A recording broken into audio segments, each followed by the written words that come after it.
Amen, amen. Amen, amen. Mungu wa Baba mbariki sana asubuhi ya leo. Mbona vile mnacheza, Mungu ba nguvu sana. Amen. Inafika wakati mzuri, wakati wa mabudu. Tu dois prendre une très bonne position ce matin pour adorer ton Dieu, pour tout ce qu'il est en train de faire dans ta vie. Pourquoi baranza na usumeni mujima, na ilifanya moment banabakonga. Alifanya moment banakufa.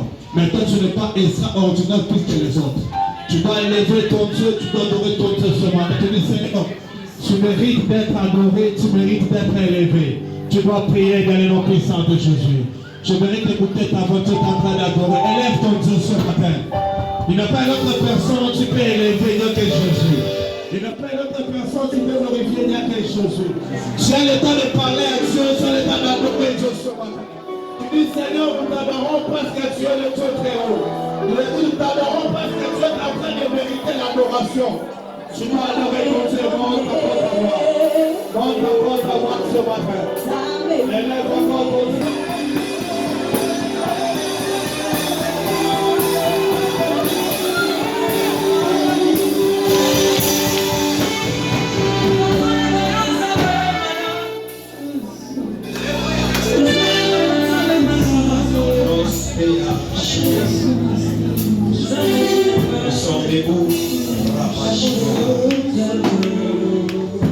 Aujourd'hui, c'est le jour de la Pentecôte.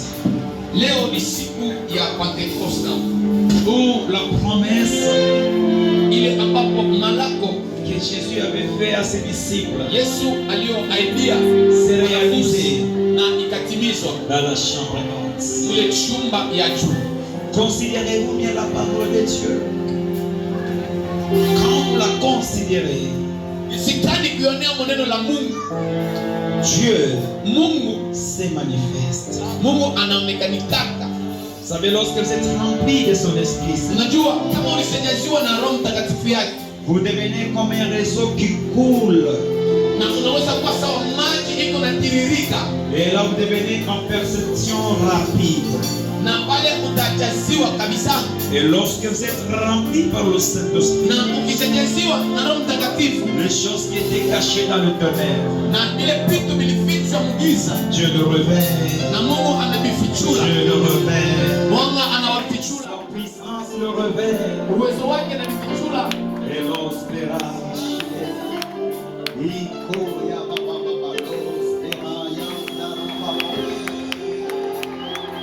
Il a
Connecte ton esprit. Connecte ton rapidement. C'est un matin exceptionnel. C'est un matin exceptionnel. C'est un dimanche unique. Ce n'est pas le culte d'action de grâce, mais c'est le culte de la Pentecôte. C'est le culte de la Pentecôte. Connecte-toi, laisse que ton esprit soit connecté. Le renouvellement des esprits parmi nous. Et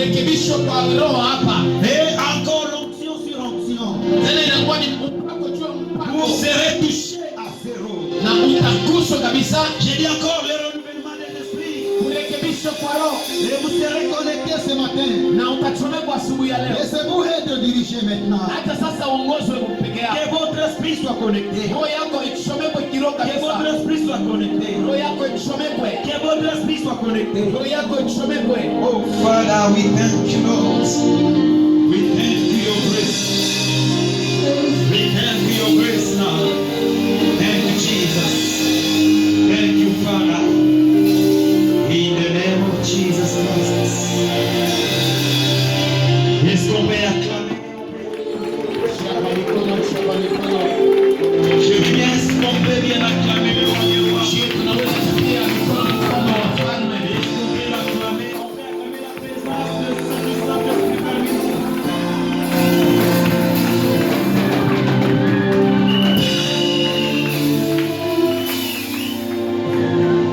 Bonne fête de la Pentecôte. Karamu njema kabisa ya Pentecosta. Je dis encore bon anniversaire à vous. Kusherehekea kwa Pentecosta njema Et kabisa. ça votre voisin, bon anniversaire. Avancez avec les offrandes d'adoration rapidement. Karibia na sadaka ya mabudu haraka. Dites à votre voisin, Ambia aujourd'hui c'est mon tour. Nimesema hapa leo sasa ni mimi. Ne t'étonne pas lorsque tu me verrais parler en langue. Nimesema usishangae wakati kanuni niko nasema kwa lugha. Dis-lui voisin. Dis-lui encore voisin. Mwambie jirani. Ne t'étonne pas. Hapana ushangaa. Lorsque tu me verras en train de parler en Wakati langue. utanisikia niko nasema kwa lugha. Que je ne sois pas étrange. Na kusikue kigeni kwako. Oui. Oh my God. C'est un bon dimanche Inakuwa ni juma mzuri, avec plus de considération. inakuwa ya muhimu kabisa. Et je sais que Dieu peut faire quelque chose. Najua Mungu anaweza kufanya kitu. Là où l'Esprit de Dieu agit, Pale roho wa Mungu unatenda elle libère sa puissance. na anachaka uwezo wake. Amen. Amen. Allons-y rapidement. Tuone daraka. Genèse 8:11. Mwanzo sura 8. Genèse 8:11. Si peut y avoir deux micros, l'autre avec le pasteur Mathieu, l'autre avec le ministre Cyril. Et après préparer les Actes des Apôtres, chapitre 2, le verset 39. Nous lisons le livre de Genèse, nous sommes debout. Dans les Actes des Apôtres aussi, chapitre 2, le verset 39. Genèse chapitre 8, le 11e verset, Oui. nous lisons au nom de Jésus. Amen. La colombe revint en lui sur le soir. Et voici, une feuille d'olivier arrachée était dans son bec. Wow. Noé connut ainsi que les eaux avaient diminué sur la terre. Merci. Matthieu 3,16. Oui, allez-y. Actes des Apôtres, chapitre 2, verset 39. 39, nous allons de Jésus. Amen. Quand la promesse est pour vous, Comment c'est pour vous, pour vos enfants, pour vos enfants, et pour ceux qui vivent dans le pays lointain, ceux qui sont loin d'ici. tout ce que le Seigneur notre Dieu fera venir à lui. Amen. Matthieu chapitre 3, le verset 16. Oui. Dès que Jésus eut été baptisé, il sortit de l'eau. Il sortit de l'eau. Et voici, les cieux s'ouvrirent. Le ciel s'ouvrit. Et il vit l'Esprit de Dieu descendre comme une colombe et venir Et sur ils lui. virent l'Esprit de Dieu descendre comme une Colombe. Est-ce qu'on peut acclamer? Shangilia Bwana mikono.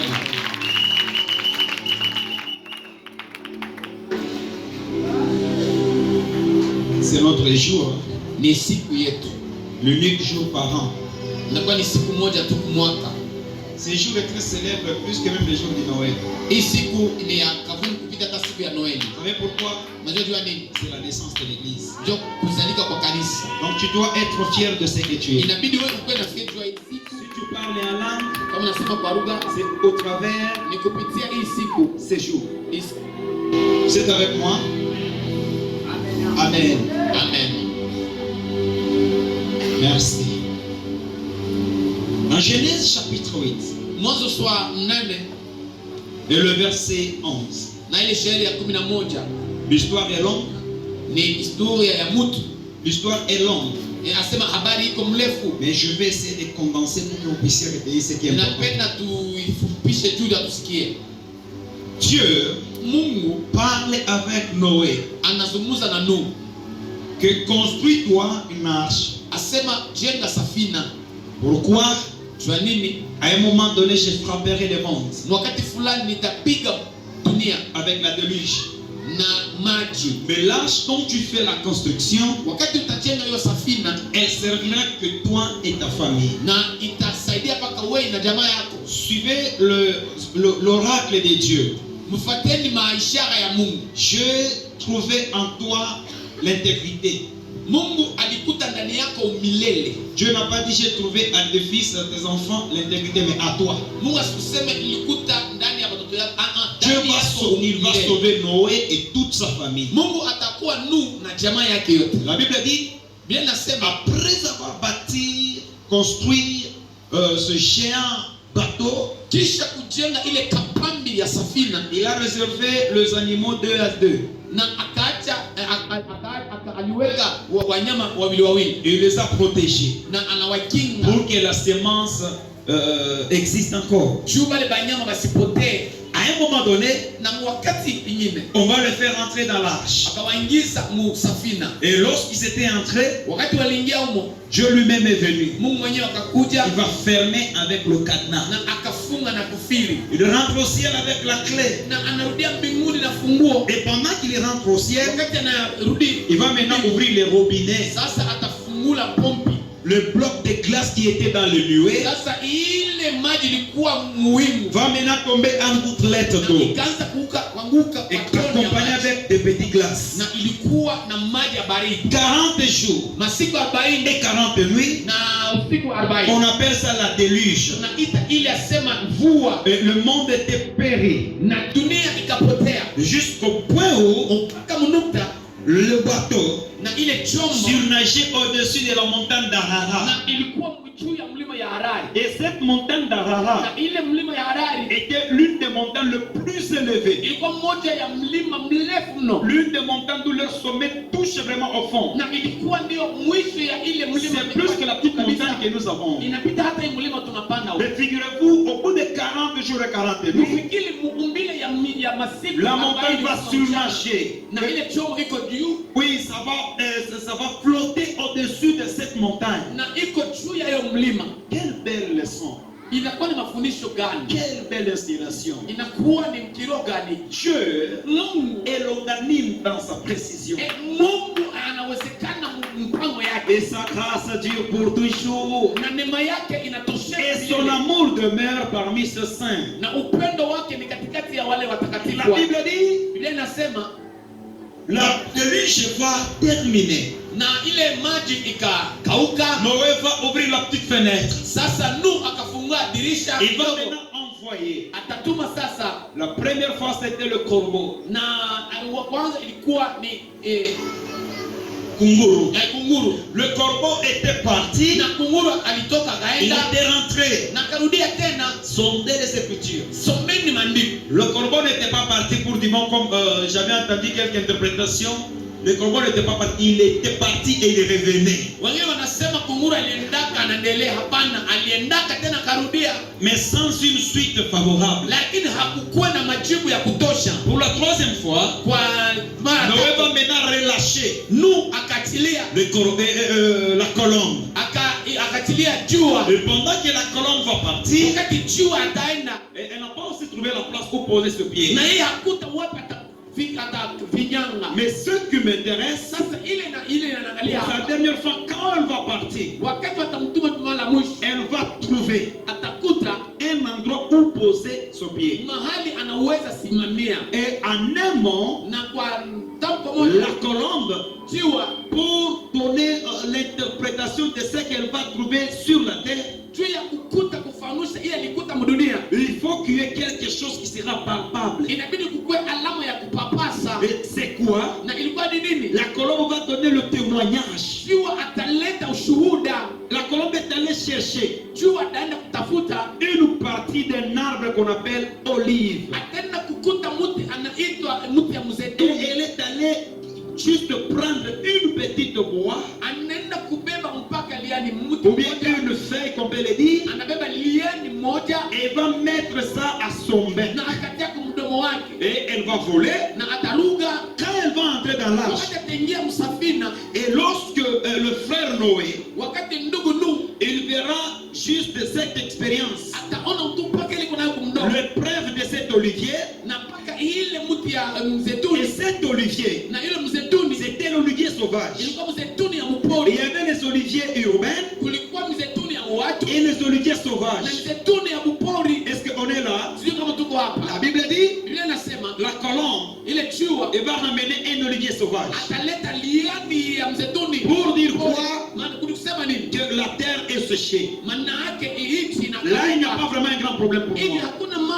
Le problème, c'est de prendre cet olivier sauvage et le ramener dans la chambre, le ramener dans le temple, le ramener dans cette construction, le ramener dans ces bateaux. Alors la Bible dit, rapidement nous sommes dans les Actes des Apôtres, le chapitre 2 verset 39. Joël chapitre 2 le verset 28. Une promesse qui a daté de longtemps. Au dernier jour, je reprendrai mon esprit sur toute chair. Je peux dire toute chair. Encore toute chair. Que tous les frères adorateurs qui sont dehors qu'ils sentent. Je reprendrai mon esprit sur toute chair. Et la Bible dit, après ce spectacle, Dieu nous va répandre son esprit sur toute chair. Nous sommes dans les Actes des Apôtres. La promesse et la prophétie qui s'est passée avec le prophète Joël, ça va se concrétiser de façon claire et d'une manière exceptionnelle. La Bible dit, ils étaient tous réunis dans une chambre haute. N'oubliez pas l'olivier sauvage, hein? Je reviendrai. Ils étaient réunis dans une chambre haute. Et il y a une chose que vous devrez retenir. Cette chambre haute n'était que la chambre par laquelle ils avaient consommé le repas. C'est la même chambre qui était utilisée pour le temps de la Pentecôte. Ils étaient environ 120 personnes. dans cette chambre mwile chumba qu'on appelle en hébreu hyperom. mkidhania wanaita kiperom. Alors là, ils étaient, Kule walikuwa ils attendaient l'accomplissement de la promesse. walikuwa wakiongoja kutimizwa kwa ahadi. Dans chacun d'eux, Kila mtu katikati yao, oui, dans chacun d'eux, ndani ya kila mtu, il resistait aussi quelques personnes. na mulikuwa watu ndio Vous me wakishika. comprenez là-bas? Dans Unajua chacun d'eux, kila mtu katikati la yao, promesse de cette prophétie ahadi ya hiyo maandiko avait réservé quelques personnes. ilikuwa kwa watu wengine tu. Et ces personnes Ni wale watu n'étaient pas au-delà d'eux, hawakuwa nje yao, mais ils étaient en eux. walikuwa katikati yao. L'église était cachée. Kanisa ilificha. Et là, suivez. Hapa mfanye. La Bible dit ceci. Biblia inasema hivi, À un moment donné, wakati fulani ils seront remplis wakajaziwa avec le langue de feu. na ndimi za moto. Alors, pourquoi on a dit le langue de feu? Wale wanasema ndimi za moto. Même dans vos versions, là où il y a des dessins, Hata kule kulikuwa mapicha, dans vos livres, là où il y a des dessins, hata vitabu yenu mkoa vous verrez que sur chaque tête, mtaona kila kichwa il y a comme un feu. paiko moto. Je ne sais pas si vous avez déjà vu ça. Sio mshakuona hivi. C'est comme une flamme. Sasa inakuwa sawa ndimi za Maintenant, moto. suivez pourquoi on dit le langue de feu. Sasa fatendo wanasema ndimi za moto. Juste ça, Paka ile tu qu'on appelle le langue. anaita ndimi. Donc, le feu qui était descendu sur chacun d'eux Ile tu moto ilishuka juu ya kila mtu. avait une ressemblance comme celle de la langue de l'homme. Ilifanisha sawa ile ya ulimi ya mtu. Qu'est-ce que cela représentait? Na ile inaanza maanisha nini? Le langage de ces langues Msemo ya ile ulimi va transformer le langue de ces personnes. itabadilisha kusema kwa wale Ça watu. va impacter les langues de gens. Italeta msemo mpya ya Le watu. langue de feu Msemo ndimi za va moto. remplir les langues humaines. Itajaza ulimi ya Et utu. les langues dont ils vont s'exprimer, Na ile lugha watazungumzia ce n'est pas une langue facile haina ile où lugha tu vas apprendre à l'école, ile utafuna où tu vas apprendre sur ton smartphone, unaweza kuifunda hata kwenye où tu peux simu yako. étudier, je ne sais pas moi, à la télé. Unaweza kuifunda hata kwenye television. Aujourd'hui, c'est vraiment bizarre. Leo inakuwa ya nguvu. On trouve des gens, Tunakuta watu, on trouve des serviteurs, tunakuta watumishi, on trouve une collection de serviteurs tunakuta servantes kikosi cha watu watumishi avec leur boomer. wanakuwa na mapume. Il met une langue d'une personne quelconque. Anaweza kusema kwa lugha kwa La personne est en train de parler en langue des anges. Eko nasema kwa lugha ya Et ils malaika. prennent le temps d'étudier cette langue. Wanabeba wakati Et wanajifunza. ils prennent aussi le temps de mémoriser afin que lorsqu'ils vont commencer à prier aussi qu'ils parlent comme celui-là. Wanabamba ile Les misemo. frères amis, ne faites pas ça chez vous. Usifanye kule kwa Dieu, à son grâce, il peut le répandre même en vous. kwa neema yake Mungu anaweza kuimwaga Et katika mambo. celui qui aura la foi ce matin, il sera rempli d'une nouvelle personne. Et la puissance de Dieu te donnera une nouvelle langue. Uwezo wa Mungu itakupata kusema kwa lugha mpya. Et le Saint-Esprit va vous consoler, quel que soit votre problème, il va vous consoler. Ingawa mambo yako yeye atakufariji. Et pendant que vous allez parler en langue, il va vous consoler. Wewe utasema kwa lugha atakufariji. Et vous savez quoi? Najua nini? Lorsqu'ils parlaient en langue, Wakati wao kisema kwa lugha, leur langue kusema kwa lugha yao. Leur langue était différente de nos langues qu'on utilise aujourd'hui. Lugha yao iliachana hii kuko nasema leo. Parce que vous savez ce que Dieu avait fait comme exceptionnel. Unajua kile Mungu alifanya kiko tofauti. Et de façon claire à tous les habitants qui étaient au barrage. Na kwa wale watu wote walikuwa kando Si kando. Matthieu est en train de parler dans ces langues de feu. Kama Mathayo kunasema kwa ile lugha Et que Ogi est en train de venir. na eko na Et que Ogi vient. na wanasema kuya Ogi c'est un mutabwa. kuya na yeye Il va l'attendre comme s'il est en train de s'exprimer en langue de tabwa. na yeye atasema sawa vile iko nasema mwile lugha ya kitabu. Mais aujourd'hui, comment qui peut comprendre ça? Hapa ni kusema kanya hapo tunaelewa na kuelewa kumbe. Quelle belle impression. Il y a d'autres qui disent que je parle en langue. C'est Alléluia. Alléluia. Qui vous avait dit que c'est ça? Et quand vous lisez la Bible, loin de là. Ukisoma Biblia vile unasema vile Il y a des personnes qui vous parlent en langue pendant 3 heures du temps, mais il n'y a pas d'interprétation. C'est nous en prier. mtu anaweza kusema kwa lugha saa tatu akisema vile bila kufahamusha ile unatuvuruga. Vous vous édifiez, hein? Mais pas toute l'assemblée. Je suis avec vous, hein? Maintenant, suivez. Sasa fuata. Je suis encore avec l'olivier sauvage. Ni d'abord l'olivier sauvage. Parlez encore très fort, l'olivier sauvage. Et votre... Non. Ah, le chat aussi. Non, laissez-les. Laissez-les, ne les dérangez pas. Vous ne savez pas ce qu'est le langage. Laissez-les. Si les gens s'absentent, laissez-les les animaux entrer. Alors suivez. Vous savez ce que dit en vous? Le chat c'est un sorcier. Vous avez dit ça. Si le chat est sorcier, les poules que vous avez chez vous. Quand on s'est poussé moulos, ça s'appelle beaucoup. Et les chiens. Moi. Un peu pour vous. Maintenant suivez. La Bible dit, j'aime vraiment cette interprétation. Lorsqu'ils sont sortis de là, Pierre rempli du Saint-Esprit, Pierre rempli de la puissance, avant qu'il ne soit rempli de cette esprit, ils avaient eu peur. Chacun d'eux n'osait de parler de Christ. Ils se cachèrent dans des chambres et avec des surveillants dehors. Après avoir consommé le 50, dites-moi 50. Dis-moi 50. Alléluia, amen. Amen. Alléluia, amen. Alléluia, amen. Alléluia, amen. Alléluia, amen. Alléluia.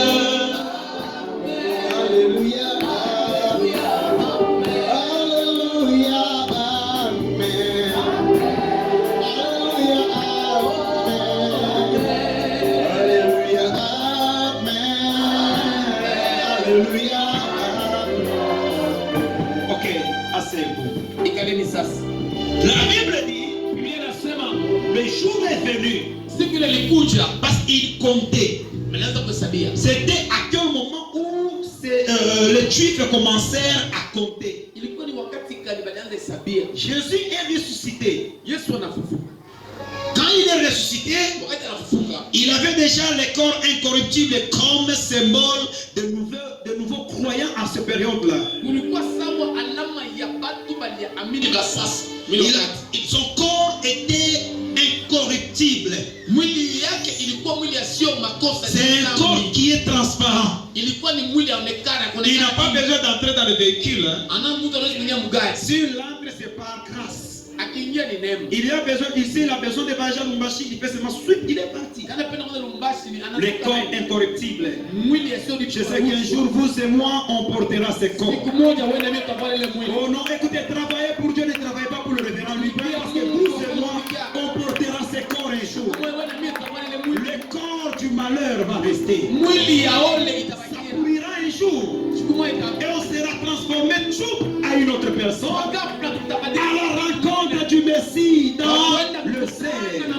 Est-ce qu'on peut acclamer pour ces bonnes études? Maintenant la Bible dit, à cet effet, Jésus avait fait 40 jours. Il dit que c'est là où le monde a tiré la leçon de prendre 40 jours et 40e jour et les gens ont fait la fête, que c'est la disparition de ce mort. Je ne sais pas, mais Jésus n'était pas encore mort, il a fait 40 jours sur la terre, il était en vie.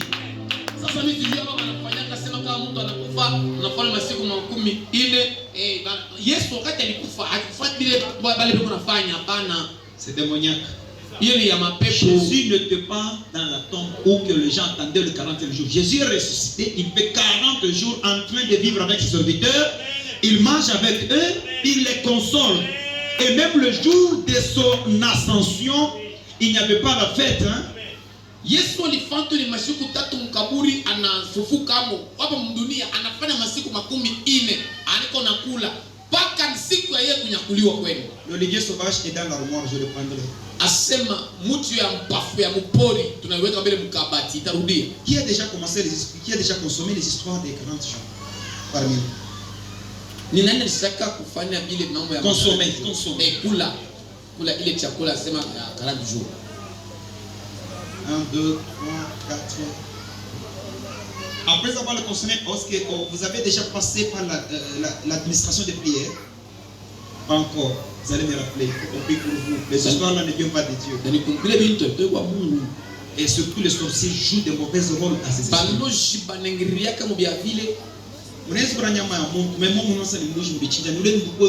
Toi, tu peux manger la chair humaine croyant que c'est la chèvre. Non, c'est votre frère là qu'on avait tué.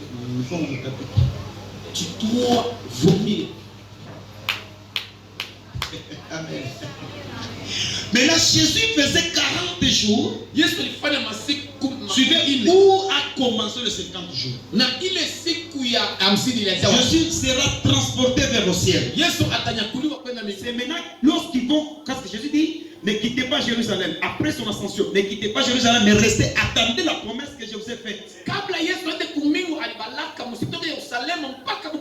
Jésus n'avait pas précisé le nombre de jours qu'ils vont faire dans la chambre haute. Mes chers amis, suivez ce que je vous dis.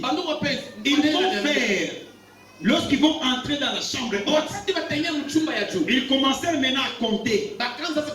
On appelle ça le grec le Homer 1, Homer 2, le jour 1, jour 2, c'est comme ça qu'on utilise. Et la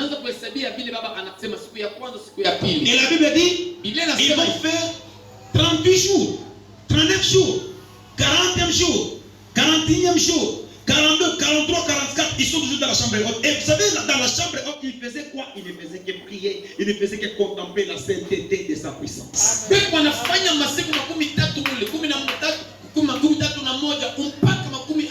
l'esprit qui nous a été envoyé dans la chambre haute, ce n'est pas un esprit qui crée des désordres, hein. Ce n'est pas un esprit qui divise, ce n'est pas un esprit qui humilie, ce n'est pas un esprit qui chasse, mais c'est un esprit qui nous donne l'unité. La première des choses, ils étaient dans l'unité dans la chambre haute.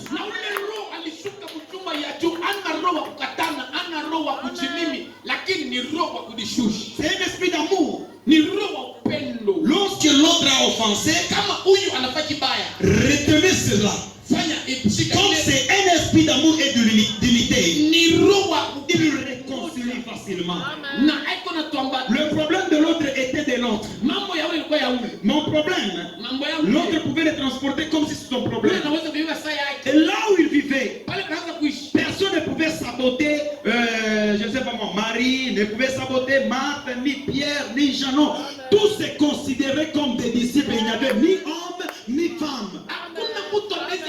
Maria, Salome, Maria, mama yake ya Yesu, kila mtu alianza kumonea amo mwanaume na mwanamke vile. Il y a même de cette doctrine-là diabolique qui est en train de diaboliser la femme quand elle est en train de prêcher. Mais pourquoi Jésus n'avait pas chassé la femme dans la chambre haute, mais ils l'ont accepté, elle est remplie dans la chambre haute, elle est sortie remplie du Saint-Esprit dans la chambre haute, on ne l'a pas épargné. Hein?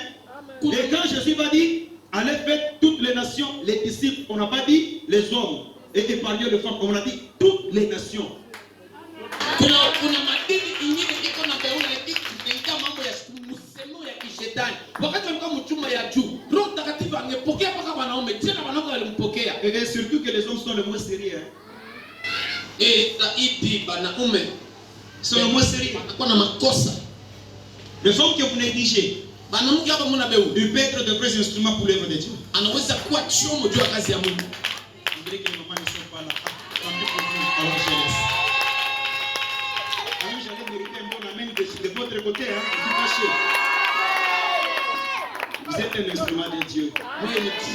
J'ai dit, vous êtes un instrument de Dieu. Dieu vous connaît mieux que moi. Vous étiez élus dans la chambre haute. Même s'il y a une doctrine qui révise aux femmes de prêcher, c'est une doctrine diabolique, je répète. On allait les chasser dans la chambre haute. Mais comme on les a chassés dans la chambre haute, ils sont sortis en train de parler en langue, ils sont sortis en train d'annoncer la bonne nouvelle. Laissez-les travailler.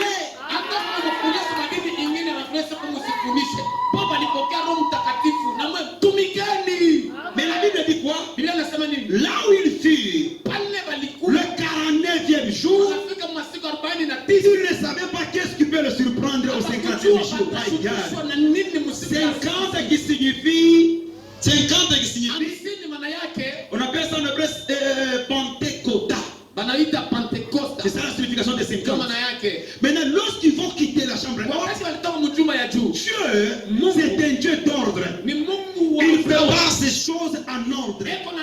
Lorsqu'ils seront remplis, le 50e jour, c'était le jour de la moisson. Vous voyez comment Dieu va préparer? Les gens sont en train de moissonner dans leur champ. Pierre aussi va quitter la chambre haute. Avec le 119, Ils vont sortir dehors. atatoka nje. C'était environ 9 heures. Ilikuwa karibuni saa Et tatu. que le personne qui venait de village en ville, Wale watu walitoka kijijini na pendant mamlaka. ils ont rencontré ces gens Wakati wanakuta babatu en train de s'exprimer en langue. nasikia wanasema kwa lugha. Et vous savez, ils étaient comme s'ils étaient ivres. Hein? Nasema sasa walikuwa Et balevi. ces gens commencent à se dire, Watu wanaanza kusema mais ces gens ils se sont enivrés. Hein? aba watu wanalewa, Ils sont ivres à jamais. wanalewa kabisa. Pierre les a entendus par un esprit. Petro Il akabasikia va leur répondre comme ça. akabajibu hivi, Vous les juifs, leo Wayahudi vous connaissez bien votre doctrine. mnajua dini yenu, Vous connaissez bien, vous citoyens juifs, votre coutume. mnajua sote Est-ce qu'il est permis dans notre coutume je inaruhusiwa aux mu personnes de s'enivrer dans les avant-midi? ane bantu balewa asubuhi? La réponse est non. Jibu Ne hapana. voyez-vous pas que ça c'est la promesse du prophète Joël chapitre 2 le verset 28?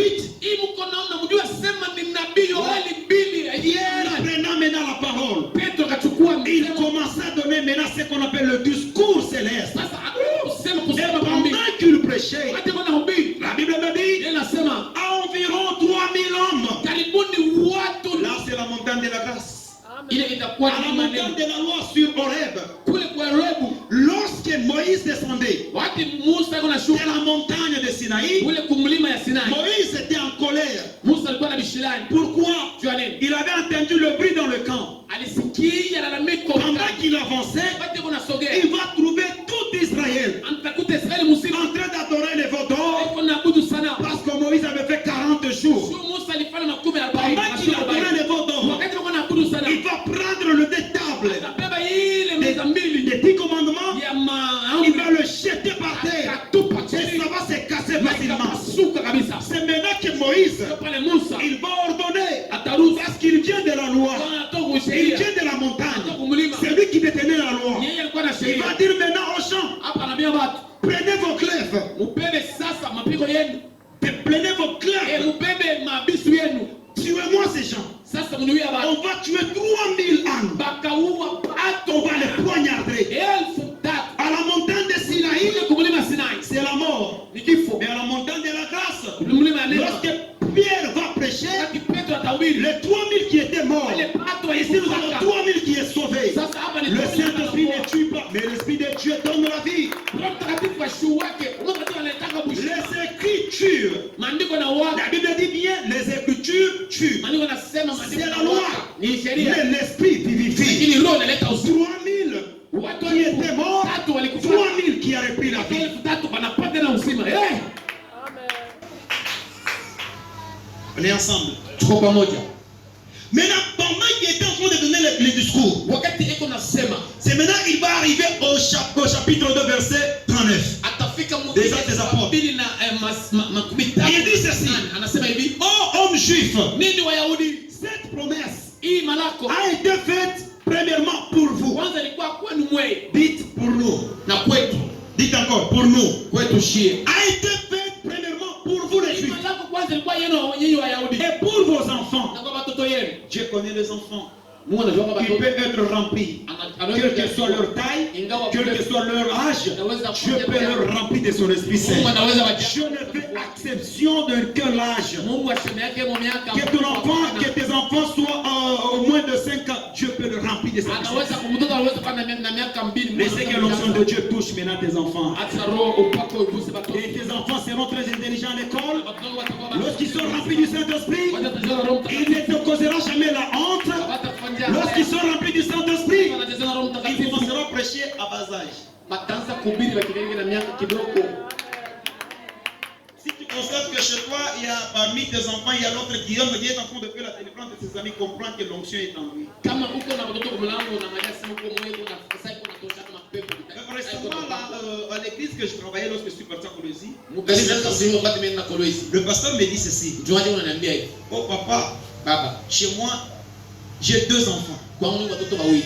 Ces 2 garçons-là, Wale watoto wanangu wawili. ils sont en train de t'imiter. Na beko na kuiga. Il fait comme ça, les tombes. Na beko na fanya mkono hivi. Na anguka. Et quand il fait comme ça, il faut que tu tombes. Quand tu ne tombes pas, il plaît. Na kama nakufanya hivi anguka, wewe uanguke yeye anaanza kulia. Et je lui dis, ah, wow. Donc, ils m'ont volé les dons. Sasa wananiba zawadi. Et encore ici, j'ai eu deux ou trois personnes. Écoutez, ça c'est l'onction de Dieu. Hein. Conservez ça. Ils seront pour vous des bénédictions. J'ai dit, ils seront pour vous des bénédictions. Et la Bible, au lieu d'aller imiter Roman, mais ils imitent quoi? Le révérend Ruben, c'est bien. C'est pas ça. Au lieu d'imiter Roman, et qui encore? Brooks, qui encore? John Cena, Daichi, mais ils imitent comment le Saint-Esprit fait des choses. Ah non, que la grâce de Dieu couvre leur vie. Amen. Au nom de Jésus-Christ. Amen. Je libère cette onction à tous ceux, les enfants, qui travaillent comme les serviteurs en étant petits. Que Dieu les accompagne dans leur vie. Vous savez, un jour même à l'école, il peut faire quand même le professeur si c'est comme mais vous avez vu un film là des Nigériens, un enfant et une fille qui distrait le professeur avec les yeux. J'ai l'histoire. Il regarde comme ça, il fait sortir des flammes dans ses yeux et le professeur s'est perdu. Et si vos enfants sont aussi comme ça spirituellement et que le professeur devient imbécile, l'enfant peut le regarder comme ça, en nom de Jésus, elle dort.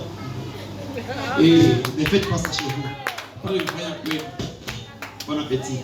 Et même si l'enfant vous trouve dans la chambre en train de vous boxer, elle dit, papa, laisse, je vais te taper, laisse. Dors. Vous verrez que le papa dort et le papa est arrêté. Amen. Laissez-moi bien adonner.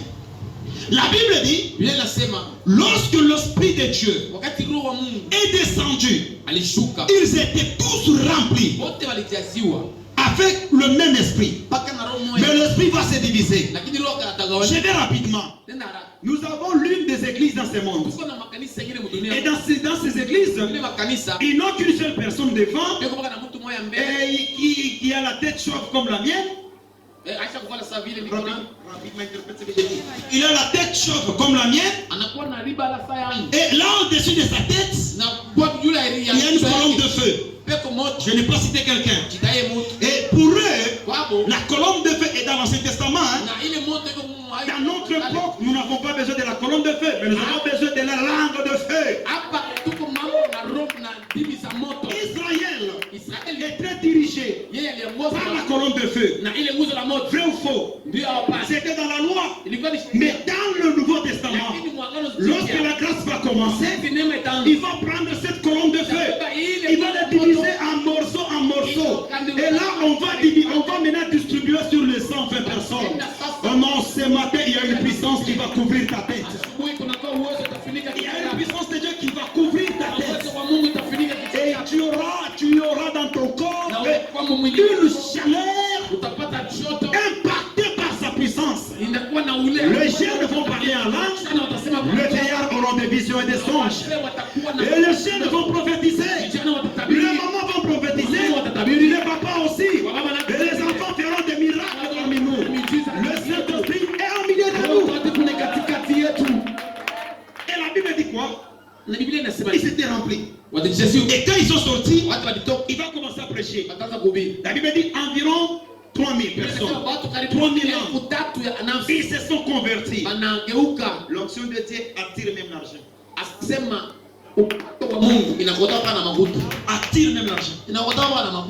L'onction peut t'apporter un beau garçon. Inaweza kuletea mwanaume mrembo. Bila kuna mimba kuomba Mungu fanye neema. Saint Esprit ngire mwile mimba. Tuna kile mtoto mtazala. Ashitakuwa na trea bwana. Anakuwa tuna trea yake na potemo. Bila kampana bwana wako nikatashi pote mais vyote vinaelekea ni umbaji wa Saint Esprit. C'est possible. C'est possible. Nous, on est habitué à envoyer le Saint-Esprit. On l'envoie. J'ai besoin d'argent. Je veux qu'une personne me donne l'argent aujourd'hui. On l'envoie. Il va toucher celui. Tu te poses avec lui. Je n'ai que $100. Il te donne. Tu lui as envoyé les $100. Non, à partir de ce matin, comme c'est l'inauguration de l'église, à partir de ce matin, que sa puissance vous touche et qu'il vous accompagne en tout ce que vous ferez. J'ai dit qu'il vous accompagne à tout ce que vous ferez. Et la Bible dit quoi? Ils étaient remplis. Oh my God. Par le Saint-Esprit. Maintenant, comment sa puissance va se matérialiser? Écoutez maintenant au dernier verset. Il dit quoi?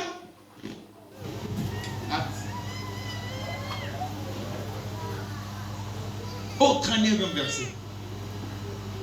Chapitre 2 des Actes des Apôtres. On en avait lu déjà. Mais j'aimerais qu'on puisse le relire. La Bible dit. Hein? Dans la Bible dit. Car la promesse est pour vous. Car la promesse est pour vous. Pour vous là, ce sont les Juifs. Pour vos enfants. Pour vos enfants. Pour ceux qui vivent dans les pays lointains. On arrête là-bas là. Et pour ceux qui sont au loin d'ici. Savez-vous que Dieu, nous les nations païennes, on était considérés comme des oliviers sauvages qui n'avaient pas de la valeur. Même la déluge qui a frappé le monde, l'olivier sauvage était puni pendant 40 jours et 40 nuits. Mais la faveur est venue. Le Saint-Esprit, il est à l'image de la colombe. Ne dites pas que le Saint-Esprit c'est un pigeon, non. Le Saint-Esprit n'est pas la colombe. Parce que l'interprétation est comme ça. Et le ciel va s'ouvrir. Et l'Esprit de Dieu va descendre à la manière d'une à la manière, c'est-à-dire si la colombe descend comme ça. Donc à la manière de la colombe. Maintenant allons-y rapidement. La colombe, c'est le pigeon. C'est ça, non? C'est le pigeon. Et la Bible dit Noé dans la chambre ou dans son bateau. Moi j'aime toujours utiliser la chambre haute. Noé dans sa chambre haute, il va lâcher la colombe. Si on veut bien interpréter ceci, l'âge de Noé représente le royaume de Dieu. Pour nous, on n'avait pas accès à se retrouver dans ce royaume de Dieu. Mais on était réglementairement poursuivi par la colère de Dieu. Dieu ne le connaissait pas. Dieu se fiait toujours à sa nation d'Israël. Mais par la puissance du Saint-Esprit, la promesse va atteindre même ceux qui étaient au loin de là. Et qui étaient au loin de là, c'était les oliviers sauvages. Moi et toi, on vit l'olivier sauvage. Et nous nous sommes retrouvés dans cette assemblée parce que le Saint-Esprit est venu nous avoir. Il est venu nous récupérer. J'ai dit encore ce matin, l'Esprit de Dieu, il t'a localisé là où tu étais. Dans votre famille. Tu connais bien votre famille. C'est une famille remplie de fétiches. Votre famille est une famille pleine de sorcellerie. Je connais bien votre famille. Personne n'allait reçu. Personne n'allait servir Dieu. Mais par le Saint-Esprit, le puissant de la Pentecôte t'a localisé là où tu étais. Il t'a récupéré. Il t'a fait entrer, travailler dans la maison de Dieu. À partir de ce matin, celui qui se confiera à l'Éternel, il sera rempli à jamais. Et je veux que la puissance de Dieu commence à impacter une personne ce matin. J'ai dit que ce matin, que ta vie soit impactée par sa puissance. J'ai dit que sa puissance t'impacte. Parlez à des langues nouvelles. Oh, tu n'as pas compris. Parlez à des langues de feu. Exprimez-vous comme des personnes remplies du Saint-Esprit. Même si tu roules en moto, parlez en langue. C'est notre époque. Même si tu prépares à la cuisine, parlez en langue. C'est notre période.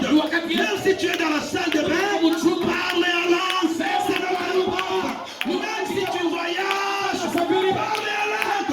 C'est notre époque. Même si vous êtes dans une réunion, parlez en langue. C'est notre époque. Même si tu es en train d'enseigner à l'école, parlez en langue. C'est notre époque. Et même si tu chantes, parlez en langue. C'est notre époque.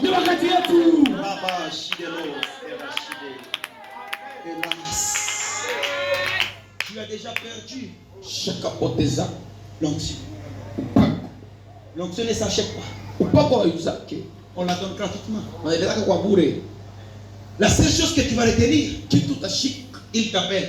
anakuita. La colombe t'appelle. Dieu anakuita. Ce matin, il va te récupérer. Asubuhi atakuita. J'ai dit ce matin, la colombe va te récupérer. Asubuhi Dieu atakuita. Tu feras partie. Utaenda. Tu feras partie Utakuwa katikati de ces gens-là. ya wale watu wakujaziwa. Est-ce qu'on peut acclamer pour ça? Sasa tumekuwa juu ya ile. Écoutez, Sikia. c'est vraiment une fierté Inakuwa ni kitu cha de vous voir kabisa. en train de prophétiser, Ya kuona uko na de tabia. vous voir en train de parler en Na langue. kuona uko nasema kwa Mais vous êtes au volant. lakini uko naongoza Mais tu es gari. en moto, Lakini uko juu ya en train de pikipiki. guider la guidon. Na wewe uko na Tu njia. parles en langue. Uko nasema kwa Et le client te demande, na ule kile anakuuliza. Pierre, qu'est-ce que tu dis là? Ndugu unasema kwa nini pale? Attends. Dieu, tu descends, il te donne l'argent, tu continues. Alléluia, alléluia. Unaendelea mpaka na malugha ya À partir de ce matin, je déclare que la puissance de Dieu commence à toucher une personne ce matin. Et si tu mets dans bonne main, reçois sa puissance. Ou même si le mari vient avec une colère, hata kama bwana anakuwa na bishirani, il rentre chez lui avec une colère. anaenda kwake na hasira. Et quelle est ses pensées? Mawazo yake ni nini? C'est pour te taper Akupige ou wewe, bien pour te chasser de la maison. akuandaa. Pendant qu'il vient avec la colère, Wakati et que toi tu es rempli du Saint-Esprit, laisse-moi te dire quelque chose. L'Esprit peut le maîtriser. Oh, tu m'as pas compris, j'ai dit que l'Esprit de Dieu va le maîtriser. Et pendant qu'il veut juste te soulever sa main, il va te donner, te charger du chiffre. Et toi tu dis Alléluia. Tu verras que mkono paka bila linyangula akabakia de la même manière qu'il a soulevé sa main, mkushuka kwayo na anaria amen. il a baissé. Amen. Est-ce que vous êtes là? Il veut décharger les coups. Anaweza kupiga Il mangumi, veut décharger les coups. anakupiga. Il peut même essayer avec un seul d'abord pour la désinfecter. Ne réplique pas. Ne commence pas aussi à faire comme si vous êtes dans un ring, là où il y a l'arbitre et il y a beaucoup de gens qui vous regardent. Non, ne fais pas ça. On va les tuer. Invoque le Saint-Esprit. Commence seulement à parler en langue. Il te donne les coups. Ne dis pas yo. Alléluia. Alléluia. Il va arrêter les coups. Lui aussi, à la fin, il va dire quoi? Yes, oui, quoi.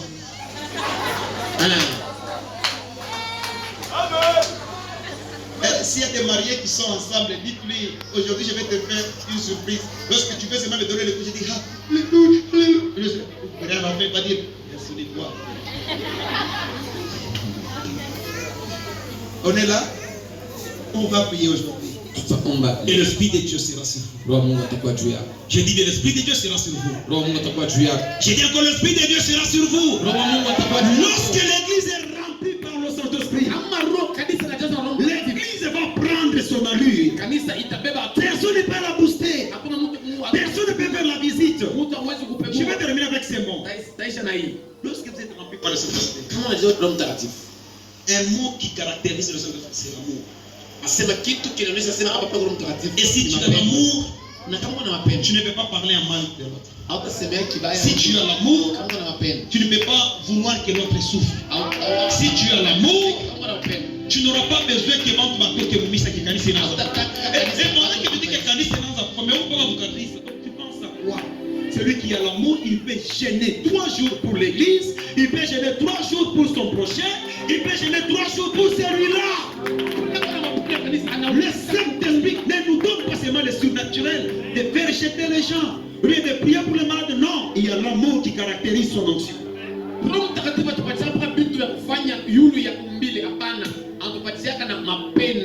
Et je sais que ce matin, la vie d'une personne va changer. Je sais que ce matin, l'Esprit va changer la vie d'une personne.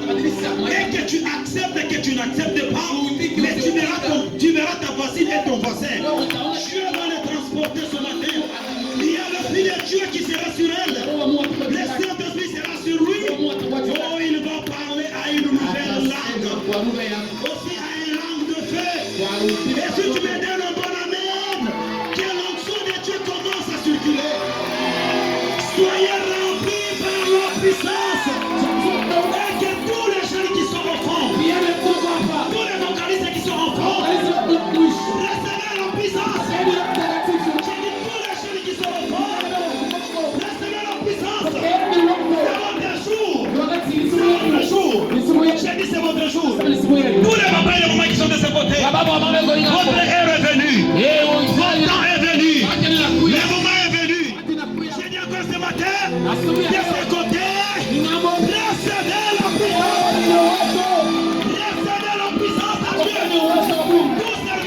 Tout papa et maman, votre jour est venu. Écoutez la puissance de Dieu. Va vous transporter ce matin. Je commande au Saint-Esprit de vous saisir maintenant, de vous toucher maintenant, de humilier. La puissance est avec vous. Laissez-les son onction. Parlez en langue, c'est comme ça. Les jeunes prophétisés. J'ai dit prophétiser. Parlez en langue. Parlez en langue. Parlez en langue. J'ai dit parler en langue. Prophétiser. Prophétiser. Le moment est venu. Le moment est venu. Soyez remplis. Soyez remplis. Soyez remplis. Soyez remplis. Soyez remplis. Soyez remplis. Soyez remplis. Soyez remplis.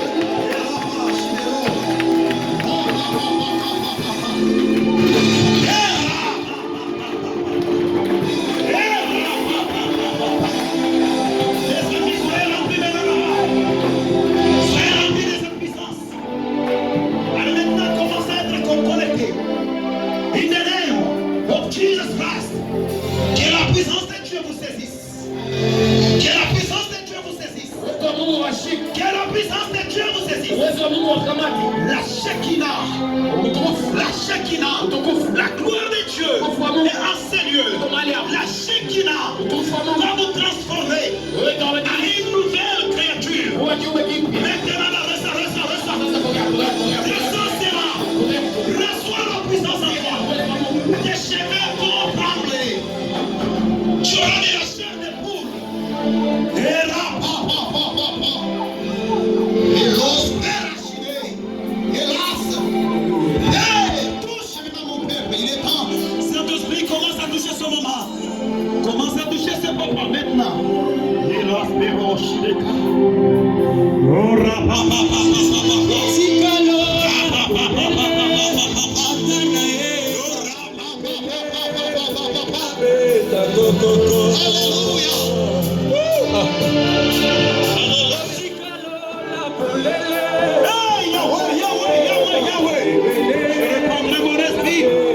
Sur tout le chien, les chiens prophétiseront. Les vieillards des songes. Oh, la salle, touche maintenant.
focaliser.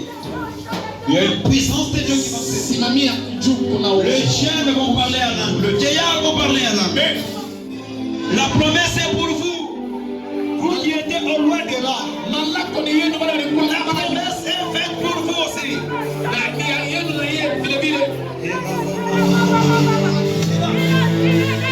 Donnez-nous Shekinah. Funga kitabu na bien, chunga kikwembe mzuri. Mama utoto kama utaheshimiwa kubeba kutoka mtoto bébé, il y a une forte puissance qui va se manifester. Il y a une forte puissance qui va se manifester.